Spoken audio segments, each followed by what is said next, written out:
Hola de nuevo, comenzamos ahora la sección Samurai Mediterráneo con nuestro samurai colaborador Marcelo Japón. ¿Qué tal, Marcelo? Buenas. Pues muy bien, muy contento de estar otra vez con vosotros. Igualmente, Marcelo. ¿Y qué vas a contarnos hoy? Pues en programas anteriores hablamos de las armas que utilizaban los samuráis, ¿no? Como el arco, la lanza, incluso comentamos el arma de fuego. Pero ya ha llegado el momento de hablar de su arma preferida y la más importante, ¿no? La espada o sable, que es un arma sagrada para los samuráis. ¿Y por qué tan importante o sagrada, Marcelo? Pues porque para ellos no era una simple arma, sino un elemento muy especial que tenía 3 condiciones únicas. ¿Y cuál era la primera condición, Marcelo? Pues la primera es que para los samuráis la espada era algo mitológico e incluso divino, ¿no? Existen muchas leyendas e historias que hablan de forjadores de espadas de samuráis a los que se le aparecen divinidades o espíritus para dirigir o inspirar el trabajo del forjador, cosa que no ocurre con ninguna otra arma. Muy interesante, Marcelo. ¿Y la segunda condición? La segunda es la vertiente artística. Desde el siglo VIII, la espada o el sable samurái fue considerado en Japón como una auténtica obra de arte muy valiosa. Pensad que el mejor regalo que podía recibir un samurái de parte de un daimyo o señor feudal era una espada samurái forjada por un célebre o reconocido maestro forjador. Bien. Fascinante, ¿eh? Pues, ¿y la tercera condición? Pues la tercera condición, Eri, era su dimensión, ¿no? Es su dimensión o la eficacia bélica. Se trataba de una herramienta para matar que debía cumplir lo mejor posible con ese sentido. Y lo hacía sobradamente. Una buena espada samurái podía seccionar desde un hueso humano a un solo cabello, gracias a su curvatura y a su extraordinario acero. De hecho, para muchos expertos, la katana ha sido considerada como el arma de mano más perfecta y efectiva que el hombre ha diseñado en toda la historia.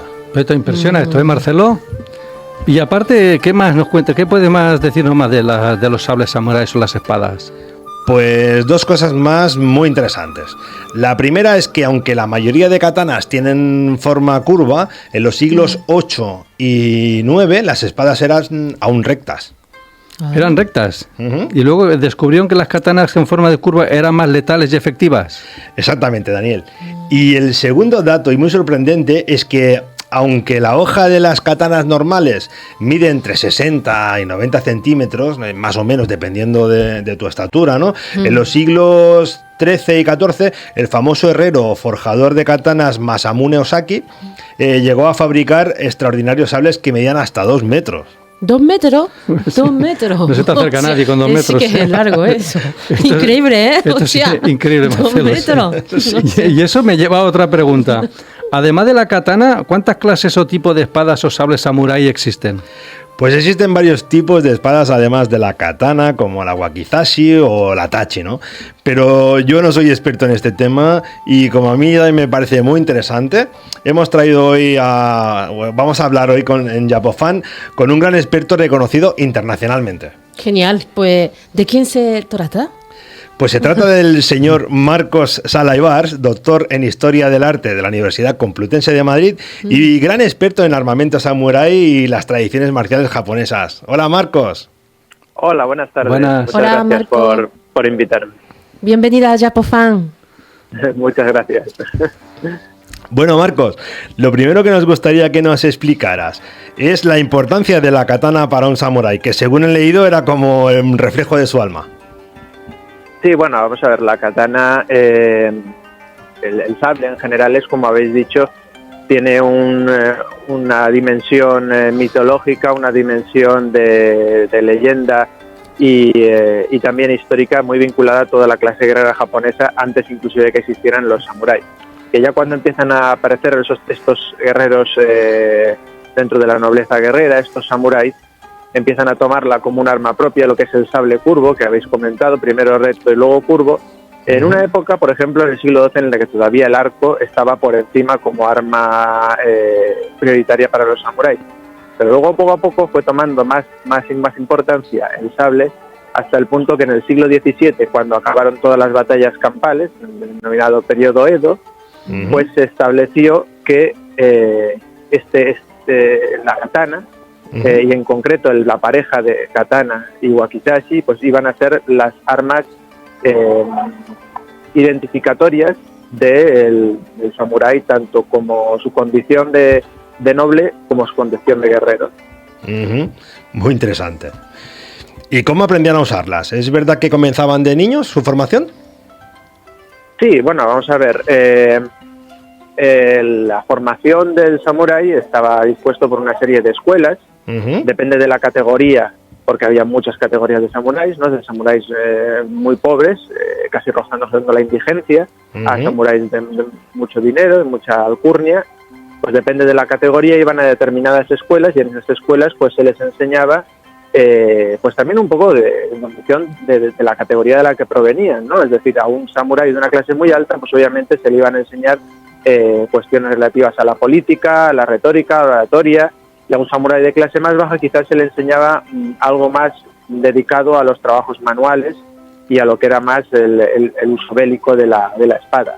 En cualquier caso, todos ellos pasaban por unas escuelas de samuráis y todos ellos tenían, digamos, clases prácticas del manejo de las armas.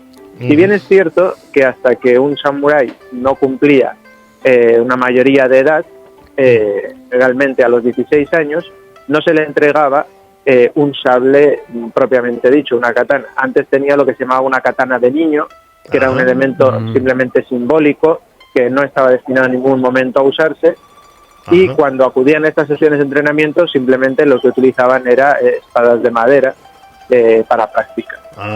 Muy interesante, Marcos. Otra pregunta. Aparte de la hoja de katana, ¿es cierto que la empuñadura y la chuba, ¿no? son también fundamentales en la calidad bélica de la katana? Sí, todas las partes de la empuñadura del sable japonés, casi todas ellas, no todas, pero el 90%, cumplen una función práctica en el campo de batalla o en cualquier situación bélica. Puede ser, como digo, más habituales situaciones de duelo, sobre todo a partir del siglo XVII, el campo de batalla. Pero como digo, todas cumplen una función práctica. Pero eso no es motivo para que dejen de cumplir una función estética, ya que el sable japonés combina en un 50-50% la función estética y la representación artística con la parte práctica de un arma de combate. Y, por ejemplo, partes como he mencionado, como la tsuba, que es la guarda del sable japonés, que es de lo que yo he hecho mi tesis doctoral, pues es una pieza fundamental, en tanto que los japoneses, desde el siglo VI, dejaron de usar escudo. Entonces, en las batallas campales, su único escudo era su armadura y su espada. Y a partir del siglo XVII, cuando deja de haber batallas campales, solo tienen de escudo la espada. Y dentro de lo que es la espada como escudo, digamos que lo único que protege sus manos, lo único que es un pequeño escudo, es esa ese guardamanos del sable japonés. Así que es muy importante que esa pieza pues pueda proteger de un corte a alguien, a un esgrimista que la está empuñando. Y al mismo tiempo, al ser la superficie, digamos, de mayor envergadura dentro de la montura del sable japonés, pues dejaba vía libre a que los artistas pudieran expresarse de una manera más amplia, como digo, en el plano puramente artístico. Muy bien. Marcos, soy Daniel, de Japofan. Sí. ¿Qué tal? Te quería preguntar una cosa, que siempre tengo todavía la duda de la otra vez que vino el otro maestro de batalla, como el... Francisco. Sí. Esto va a ser un poco como la quiniela del fútbol. Buen acero de katana japonés, buen acero toledano. 1x2. No sé si me explico bien. Sí, vamos a ver. Es que es complicado, porque muchas veces se dice el acero japonés es el mejor del mundo. Eso es mentira. El acero japonés es el peor del mundo. Es decir, la katana surge como, o sea, el método de forja del sable japonés, y de ahí la gran maestría de los japoneses, surge de hacer una pieza excepcional con una materia prima extremadamente pésima. Los japoneses no tenían materia prima, no tienen acero, no hay minas de este mineral en Japón. Entonces, en periodos antiguos tenían que importar ese acero de China y de Corea. Y a partir, como decís, del siglo VIII empezaron a desarrollar un sistema mediante un horno que se denomina horno tatara, que es recogiendo unas arenas ferruginosas, unas arenas con alto contenido en hierro, porque como digo, no había minas de un mineral puro, de una materia pura.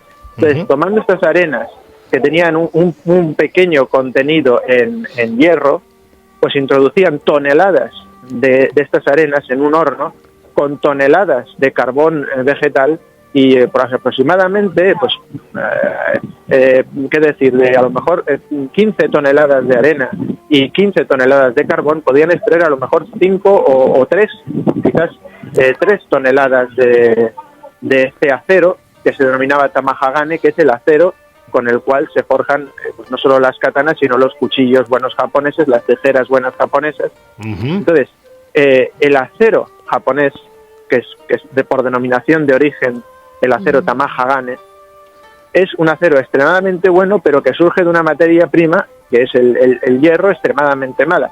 Mientras que el acero de Toledo, el acero de Solingen, por ejemplo, los aceros europeos, son buenos ya de naturaleza. Entonces digamos que nosotros tuvimos que currarnos menos todo el proceso tecnológico, mientras que ellos tuvieron que romperse los cuernos para pensar cómo sacar una pieza excepcional de una materia prima muy mala. Pues le doy más mérito al acero japonés, qué perdona. Interesantísimo. Sí, unos genios. No lo sabía. Muchas gracias, Pues gracias, Marcos. Y para finalizar, me gustaría que respondieras a la pregunta que me han hecho a mí hace unos minutos, ¿no? Que ¿cuáles son las principales espadas o sables samurái? Pues quizás si entendemos el samurái como la época de oro de samurái, que es el periodo Edo, ¿no? Serían, como hemos dicho, la katana, el sable largo, y el wakizashi, el sable corto. Estos sables pueden tener varias denominaciones. A la katana se le puede llamar tachi, no tiene por qué ser este tachi curvo de periodos antiguos, también puede llamarse tachi. Al sable corto wakizashi se le puede llamar kodachi también. Y siempre era esta katana larga y esta katana corta. También es verdad que en el periodo Edo se establecieron muchas leyes de cuáles eran las medidas de los sables, cuál era la vestimenta, cuál era el peinado de los samuráis, pero todos esos eran una serie de leyes que se podían llevar al dedillo en la capital administrativa, en Edo, ¿no? En lo que es actual Tokio. Pero luego cada feudo, cada uno podía hacer lo que le diera la gana. Y ahí, por ejemplo, podemos ver, si nos vamos a los registros, por ejemplo, una historia muy famosa, muy conocida en la historia japonesa, de los 47 Ronin, pues podemos ver cómo en el siglo XVIII había samuráis que llevaban, por ejemplo, pues una espada larga y un puñal, una espada corta y un arco, una espada extremadamente larga, de estas que habéis dicho, de 91 centímetros de hoja, y una lanza, ¿no? Entonces, digamos que de manera protocolaria y de manera burocrática, las armas del samurái eran la katana y el wakizashi, el sable corto y el sable largo, de unas medidas determinadas en la capital. Pero luego cada uno podía llevar las armas que le diera un poco la gana, siempre y cuando no llamara demasiado la atención de los digamos, de los magistrados de la capital que estaban ahí para poner multas, ¿no? Siempre la policía. Pues muy bien, Marcos, nos ha encantado, la verdad es que ha sido muy interesante, se nos ha hecho muy corto, estaríamos, la verdad es que bastante más tiempo hablando contigo, pero se nos acaba el tiempo. Oye, muchísimas gracias por tu presencia en Japofan, ha sido un placer, un honor escucharte y esperamos poder contar contigo en futuros programas. Gracias, Marcos. Pues muchas gracias por invitarme. Gracias. Bueno, Marcelo, pues el programa de hoy, bueno, la sección se acaba ya y bueno, solo me queda preguntarte, ¿qué nos vas a contar la semana que viene? Pues la semana que viene hablaremos del legendario samurái Date Masamune, del cual yo tengo una relación especial. Muy bien, pues gracias y hasta la semana que viene. Muchas gracias a vosotros y un saludo samurái. Saludos, samurái.